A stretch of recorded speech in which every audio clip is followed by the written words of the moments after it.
Saludos, mi nombre es Sisto Leandro Gavín García y en esta ocasión vamos a estar conversando acerca de las tres generaciones de la Escuela de los Anales, para lo cual utilizaremos como material de apoyo una infografía que vamos a mostrar a continuación que nos permitirá ilustrar este tema para su mejor comprensión.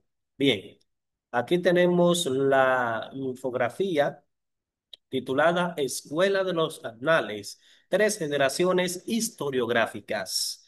La primera generación abarca desde el año 1929 hasta el 1945.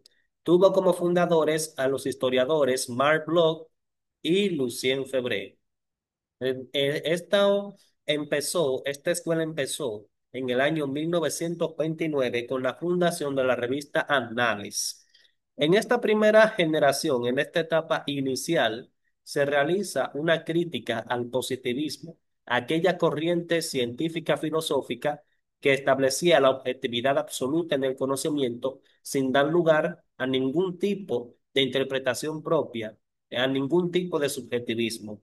Estos autores criticaban al positivismo porque estaba obsesionado con la objetividad, lo cual no encaja con la ciencia histórica, puesto que la historia no tiene verdad absoluta, no existe esto en la ciencia histórica, y de alguna u otra forma las interpretaciones siempre estarán influenciadas por el autor.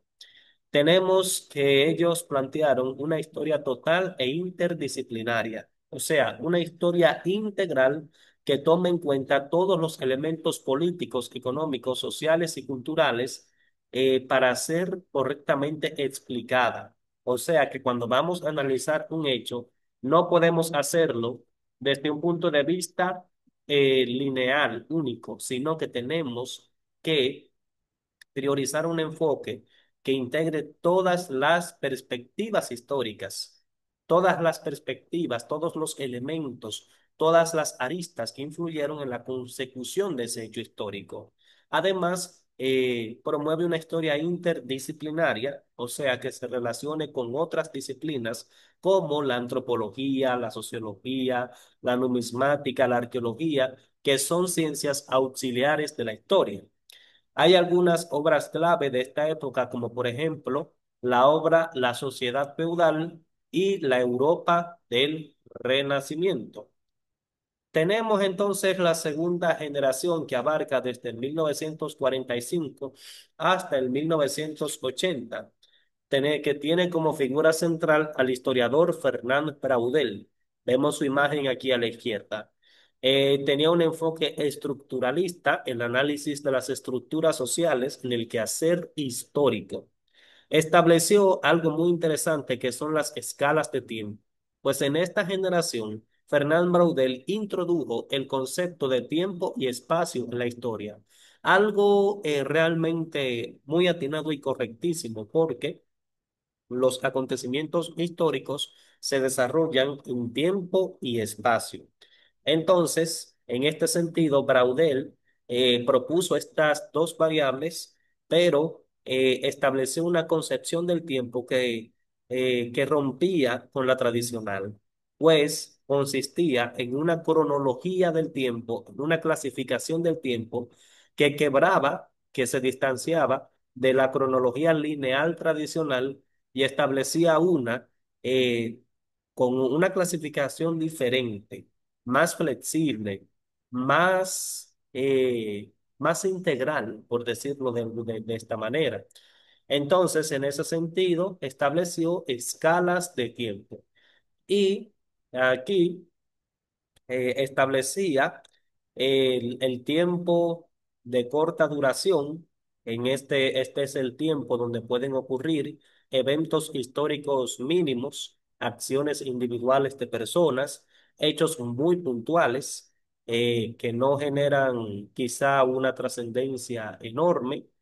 Luego tenemos media duración, o sea, aquí en la Fernán Braudel hacía referencia a los hechos que tienen una duración media y que generalmente constituyen estructuras sociales, o sea, aquellos hechos históricos que tienen una duración más larga y que son contradicciones que se dan a lo interno de las estructuras sociales, como por ejemplo movimientos de protesta, que surgen casi siempre de contradicciones y son hechos históricos de media duración, mientras que larga duración hace referencia allá a aquellos elementos que persisten a lo largo del tiempo y que duran muchísimo para cambiar, pero que inciden en la historia, como por ejemplo geografía. Los factores geográficos, o sea, del espacio, ríos, montañas, que inciden en el hecho histórico, según van cambiando, lo hacen a un ritmo bastante lento, pero generan su influencia en el tiempo histórico, pues recordemos que la historia, según esta segunda generación, se constituye en tiempo y espacio, o mejor dicho, se desarrolla en estas dos dimensiones. Tenemos obras clave como por ejemplo el Mediterráneo y el mundo mediterráneo. Luego entonces vamos a mirar lo que es la tercera generación, que abarca desde el 1980 hasta la década de los 90, que tiene exponentes como Le Goff, Ladurie, Derby. Jacques Le Goff fue un intelectual historiador francés que hizo grandes estudios de la Edad Media, que escribió obras como Los intelectuales en la Edad Media, Los comerciantes en la Edad Media, haciendo análisis históricos muy profundos e interesantes de esta época que permitían conocerla de una manera más profunda, pero además diferente a como se había hecho. O sea, hizo estudios especializados en sectores de la Edad Media, como el sector intelectual y el comercial. Tenemos también a Emmanuel Ladurie, quien fue otro destacado historiador de esta tercera generación, el cual se enfocó en una historia de lo cotidiano, una historia banal. O sea, una historia que se enfocaba en analizar la vida cotidiana, la evolución de la vida cotidiana de las personas. Y por último tenemos a George Duby, quien también fue un estudioso de la Edad Media desde una visión antropológica, porque escribió obras como, por ejemplo, La vida del campesino en la Edad Media, eh, así como también El mundo rural en la Edad Media, donde estudiaba la forma de vida de las personas que habitaban el medio rural en esta época del medioevo. Esta tercera generación prioriza la historia de las mentalidades, que consiste en analizar la historia como desde el punto de vista de la construcción colectiva que realizan los individuos de su realidad, desde la visión de cómo las personas con sus diferentes mentalidades pueden construir su historia. Y aquí también entra el estudio de elementos sociales como la sexualidad, la delincuencia, entre otros.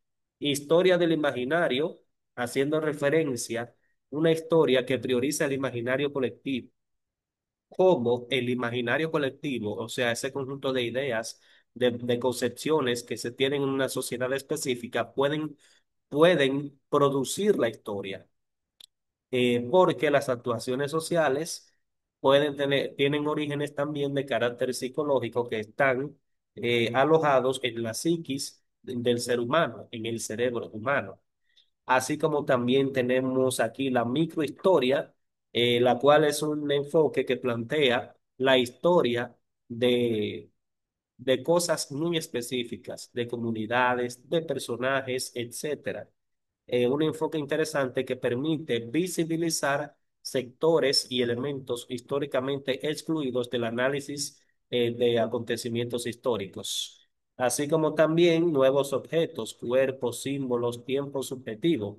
El análisis de la relación entre el cuerpo y las motivaciones sociales de los individuos se incluye dentro de el campo de estudio de la tercera generación. Además, también el análisis e interpretación de los símbolos, los cuales se definen como elementos que representan las visiones y las ideas de una sociedad y que por lo tanto contribuyen a la construcción de la identidad colectiva, así como también el tiempo subjetivo. que es una visión dentro de esta tercera generación que busca eh, conocer cómo las diferentes sociedades y las diferentes personas construyen el tiempo. O sea, observa el tiempo como una construcción colectiva de las personas.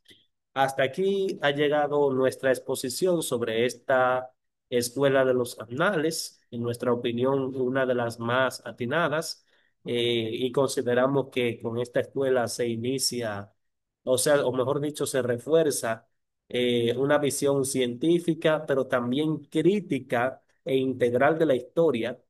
Aquí la historia se diversifica, se reinventa, se renova como una ciencia que no solamente se basa en la descripción de hechos, fechas y personajes basados en fuentes, sino también en la interpretación de estos y en la integración de elementos que permitan tener una visión integral y no solamente una visión sesgada o parcializada. Hasta aquí nuestra intervención, y esperamos que cumpla las expectativas. Muchas gracias.